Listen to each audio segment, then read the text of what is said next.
등급이 가장 높은 와인인 거네요, 이게? 네, 이제 뭐 와. 근데 그렇다고 꼭 가장 좋은 와인은 아니고요. 또 와인은 뭐 어떤 와인에 따라 되게 많이 틀려질 수가 있어요. 네. 네. 근데 또 와인이 다른 와인들도 네, 좀 네. 라벨을 읽는 것을 네. 조금 더 배워보는 게 좋을 것 같아요. 아니, 네. 이제 신세계 와인 같은 경우는요, 요즘에 신세계 와인들 우리나라에서 뜨는 이유 중에 하나가 되게 쉽게 와인을 고를 수가 있다는 게 있는데요. 보시면은 이제 뭐 와이너리 이름이 먼저 나오고요. 네. 다른 거는 솔직히 사람들한테 그렇게 크게 중요하지가 않잖아요. 그러니까 여기 보시면은 언제 만들어졌는지 빈티지랑 나라가 나오고 칠리라고 지금 나와 있네요. 네. 그리고 이제 빈티지가 나오고요. 그리고 이제 이게 가장 중요한 부분이에요. 소비뇽 블랑이라고 이렇게 나오는데 이게 품종 이름이에요. 네. 아, 포도의 품종인가요? 네. 그래서 이제 품종에 따라서 성격이 틀리기 때문에 신세계 와인들은 보시다시피 소비뇽 블랑 이런 식으로 품종이 나와 있고 그러면 이거를 네. 보시면 이 까베르네 소비뇽 이렇게 품종이 나와 있어요. 아, 이게 품종. 그러면은 제가 한번 해볼게요. 이게 그 와인 이름인가요?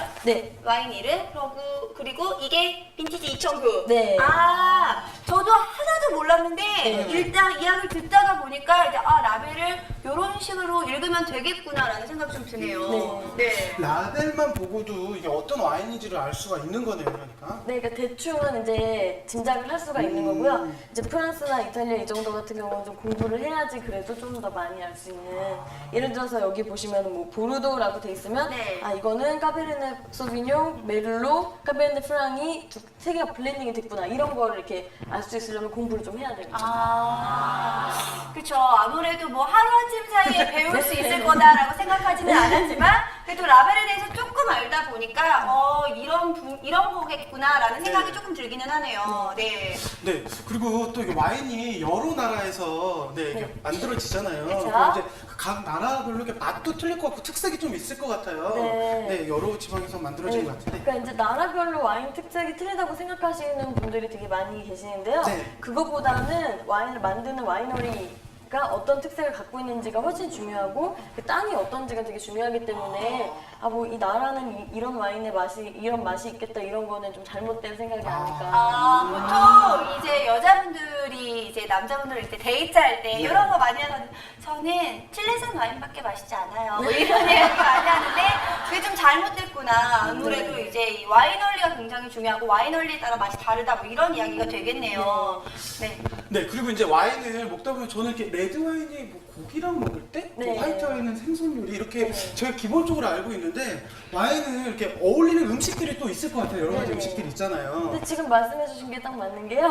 일단 기본적으로 기본적으로 이제 뭐 생선류나 아니면 가벼운 뭐 해산물류를 먹을 때는 그래도 이제 화이트 와인 쪽이 더 어울리고 그리고 이제 고기나 약간 그런 걸 먹을 때는 좀 타닌이 있고 좀 약간 씹히는 맛을 같이 느껴줄 수 있는 레드 와인이 좀 더 어울린다고 그쵸. 알려져 있습니다. 네. 어울리지 않는 그런 와인하고 음식을 먹는 것보다는 아무래도 궁합을 잘 보고 그럼요. 맛있는 와인을 좀 찾아서 먹는 게 좀 더 네. 좋을 것 같네요.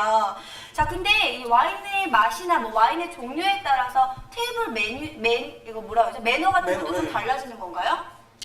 종류에 따라서 달라지는 건 아니고요. 이렇게 지금 여기 한번 보시면 보시면은 이제 세팅이 이렇게 되어 있잖아요. 그래서 보통 이제 스파클링 와인을 먼저 식전에 드시는 게 보통 이제 식사 순서가 그렇게 되거든요. 네. 그래서 스파클링 와인을 먼저 드시기 때문에 저희가 와인을 따를 때 뭐 소믈리에가 따라도 그렇고 사람이 손님 오셨을 때 따라도 그렇고 가장 먼저 있는 와인을 가장 바깥으로 세팅을 해놓는 게 쉽잖아요. 그럼 마시는 사람도 여기서부터 빼서 마실 수 있으니까. 그러니까 이렇게 앉았을 때 바로 편하게. 이렇게 따라줄 때도 여기부터 따라주는 것보다는 여기부터 이렇게 따라주는 게 편하기 때문에 이렇게 순서대로 이렇게 세팅을 해놓는 거예요. 뭐 잔의 뭐 크기나 이런 거는 상관이 없는 건가요? 크기는 이제 스파클링 와인 같은 경우는요, 이제 기포가 올라가는 거를 감상하는 게 가장 중요하기 때문에 이런 식으로 좀 좁고 긴 거를 사용하고요. 그리고 이제 화이트 와인 같은 경우는 너무 이렇게 아로마를 크게 해준다기보다는 적당한 잔의 크기로 해서 적당히 이제 아로마를 느끼면서 먹을 수 있게 보통은 이제 레드 와인보다는 잔이 좀 작아요. 아로마는 이제 향 같은 거. 와인의 향을 또 아로마라고 표현하는군요. 네. 그리고 이제 조금 더 이따가 이제 또 설명을 드리겠지만 브리딩 산소와 접촉을 좀 더 많이 시키면서 와인을 이렇게 풍요롭게 느끼시기 위해서 레드 와인 좀 큰 잔. 이게 이제 기본적으로 상식적으로 저희들 이렇게 먹는 느낌의 와인. 그리고 선생님께 제가 정말 개인적으로 궁금한 게 있어요. 네. 왜 TV나 이런 데 보면 꼭 와인을 이렇게 해서 맨 마지막에 이렇게 네, 돌리는 게 있는데 저 그렇게 왜 이렇게 할까? 아, 네, 맞아요. 정말 보시면 이제 와인을 따르다 보면 네. 저희가 이제 린넨 같은 거를 갖고 이렇게 한번 훔쳐주기는 하지만 네. 이런 그런 천을 네. 린넨이라고 네, 하거든요. 린넨이라고 오늘 하는데요. 굉장히 많이 배우네요. 네. 네, 이렇게 따라드리잖아요. 네. 그래서 이렇게 하면은 와인이 뚝뚝뚝뚝 떨어져요. 그런데 이제 이렇게 해서 돌리기 싫으시면은 이렇게 딱 감싸고 오셔도 되고요. 아니면은 이렇게 해서 멋있게 한번 탁 돌려주시면은 이게 그냥 딱 할 수가 있기 때문에. 네, 그러니까 그렇게- 저는 왠지 네. 그게 소믈리에 분들이 멋내려고 아. 일부러 딱 꺾는 게 아닐까 했는데 네. 흘날까봐 뭐 네. 유용하게 또 쓰일 수 있는 정보 중에 하나일 네. 것 같은데 자 그러면은 뭐 테이블은 어떻게 세팅을 하는 게 좋은 건가요? 이렇게 네, 이런 식으로. 잔을 이렇게 놓고 네. 네 바깥부터 스파클링, 네. 화이트, 레드 이렇게 놓으면 되는 거고 네. 자 일단 뭐 와인을 사게 되면은 실온에서 위스키처럼 보관하시는 분들도 있지만 냉장고에 보관하시는 분들도 많이 계시잖아요. 네. 어떻게 보관하면 좋을지 좀 궁금한데요. 아, 네. 일단 와인은 실온에서 위스키처럼 보관하면 절대 안 돼요. 네. 일단 눕혀서 보관해야 되는 게 가장 중요한 거고요. 그리고 이제 중요한 요소가 한 서너 가지가 있는데 제가 여기 아마 셀러 네. 보통 이제 와인 셀러가 있으신 게 가장 좋아요. 그리고 만약에 그게 없으시다면 3, 4일 내에 드실 거라면 실온보다는 냉장고에 넣으시는 게 아마 좋다고 생각해요.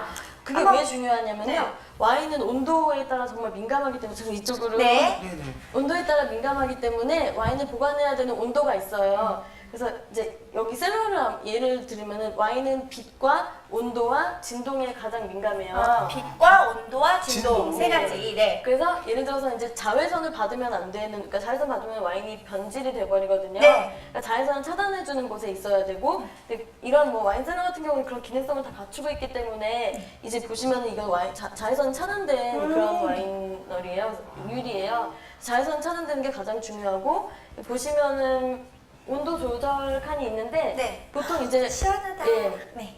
레드 와인 보통 와인을 보관하실 때는 한 14도에서 12도에서 16도 정도 사이가 가장 좋고요. 네. 예, 그래서 이제 보통 보시면은 레드 와인 온도는 뭐 이 정도 14도 정도에 보관을 하시면 되고 네. 화이트 와인은 12도에서 요즘에는 셀러가 되게 좋게 나와 있어서 온도도 이렇게 나눠서 다 되어 있고 조절도 할 수 있고 네. 진동도 없는 곳에서 이렇게 눕혀서 잘 보관이 되기 때문에 이런 식으로 보관을 해주시면 되고 정 없으시다면 눕혀서 너무 덥지 않은 곳에 보관하는 게 빛은 알겠는데 진동이 네. 와인 맛에 과연 어떤 영향을 미치는지 좀 궁금해요. 이제 와인도 저희 이제 뭐 전문 이렇게 하시는 분들은 얘기를 하시는 게 와인도 생명을 가진 그런 거라고 생각을 해요. 네. 그래서 진동이 너무 심하면 와인이 자기 맛을 내지 않고 민감해져요. 예를 들어서 뭐, 네, 그래서 여행을 하고 오셔서 뭐 여행을 만약에 오랜 여행을 하고 오신다고 하면 와인도 한 달 정도는 그냥 이렇게 좀 가만히 보관해뒀다가 마셔야지. 예, 그렇지 않으면은 자기 제대로 된 맛을 발휘를 못한다고 해요. 와 사람하고 똑같이 여행을 갔다 오면 여독을 풀어주는 시간이 필요한 네. 것처럼 피곤하네요. 그렇죠. 이 와인도 마실 때 네. 좀 피곤함을 좀 풀어줄 수 있게 한 달 정도는 가만히 뒀다가 그 외국에서 누가 와인을 선물해줬다라고 했을 네. 때도 그렇게 하는 게 좋을 네, 것 그럼요. 같네요. 자 근데 여러분들도 저희 방송을 보시면서 네. 나 그거 말고 나 진짜 궁금한 거 있어라고 생각하시는 분들 많이 계실 것 같아요. 지금 정말 유명한 선생님 저희가 모셨으니까 궁금하신 내용들 있으면 질문 채팅창에 올려주시길 바라겠습니다. 네. 뜬금없는 질문 부탁드리고요. 저 또 영화 속에 보면 왜 네. 지하에 와인들이 되게 많이 있잖아요. 네. 왜 음침하게 들어가서 와인 한 병씩 꺼내는 네, 이런 셀러가 네. 그런 기능을 하는 거죠. 이런 셀러가 그 지하의 그 상태를 딱 갖다 놓은 거기 때문에 네, 그래서 이제 저희 만약에 동굴 지하 같은 곳이 있으면은 거기도 정말 좋아요. 그렇죠. 근데 셀러가 정말 집에 있으면 너무너무 좋겠지만 셀러가 없으신 분들도 있으니까 네. 그렇다면 그때는 레드 와인과 화이트 와인은 어떻게 보관하면 좋은 건가요? 일단 보관하실 때는 구분을 해서 보관하실 필요는 없어요. 네. 나중에 마실 때 온도를 이제 구분을 해서 마셔주시면 되고요. 이제 보관하실 때는 아까 말씀드렸다시피 이제 어느 정도 온도가 뭐 14도에서 16도 정도 되는 곳에 눕혀서 빛이 안 들어오는 곳에 그렇게 보관을 하시면 돼요. 근데 궁금한 게 있는데요. 왜 일반적인 술들은 이렇게 세워서 띄워서 놓잖아요. 네네네. 근데 와인만 이렇게 특별히 이렇게 눕혀서 하는 게 있나요?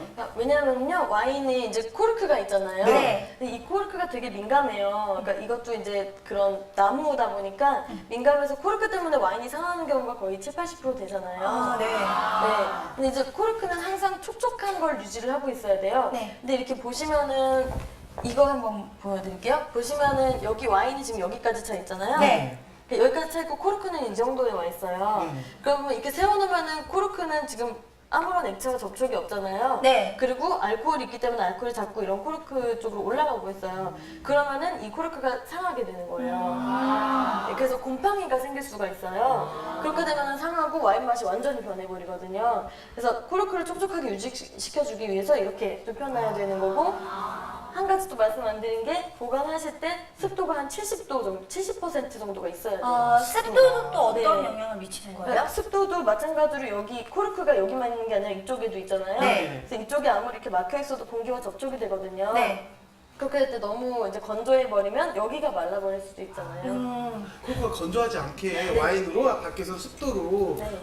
아까 태호 씨가 이 동굴 이야기 했었잖아요. 네. 그래서 동굴 같은데 보관을 했었겠구나라는 생각이 들기도 하네요. 네, 저희가 지금 방송의 이 기계적인 결함으로 인해서 방송이 약간 상태가 고르지 못했는데요. 여러분 오늘 첫 방이니까 좀 너그럽게 이해해 주시길 바라겠고요. 앞으로는 뭐 이런 일 없도록 저희가 미리미리 준비하도록 하겠습니다. 이렇게 생방송에 나름의 묘미죠. 묘미죠. 네. 아이고 좋다. 아무튼 네, 너그러운 이해 부탁드리고요. 네. 와인에 대해서 이렇게 열심히 배우고 있는데, 네, 우리 여기 어머니도 또 궁금한 게 되게 많으실 것 같아요. 그렇죠. 저희가 지금 굉장히 많은 내용들에 대해서 소개를 해드렸는데 혹시 우리 어머니들 중에서 방청객분들 중에서 나 이런 거 정말 궁금하다 하는 거 있으신 분들 계시나요?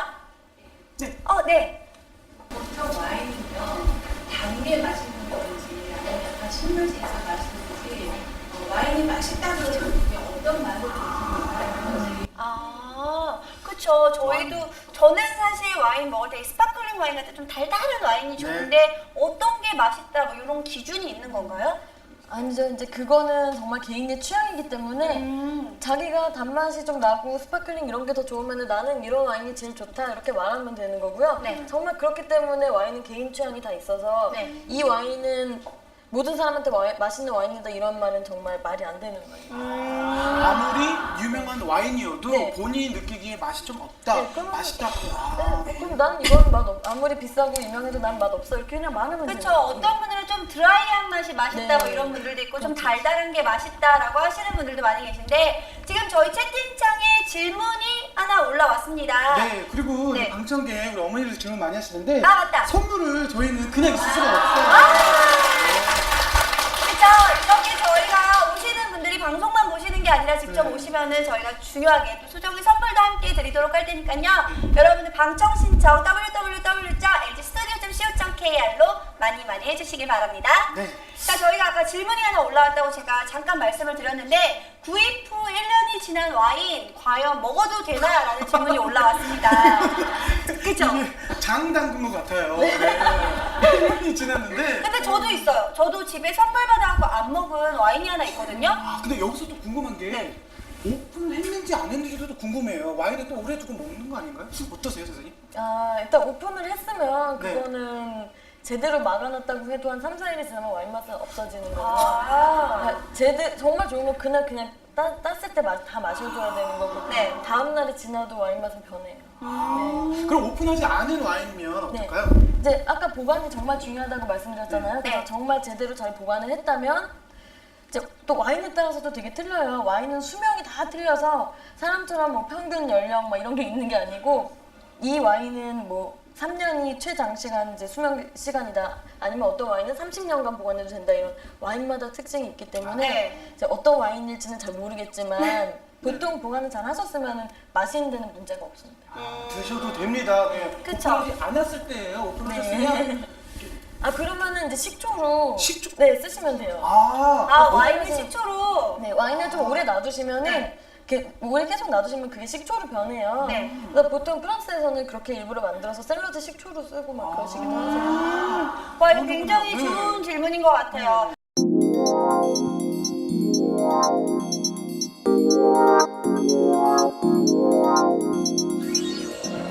Get your freak on, get your freak on, get your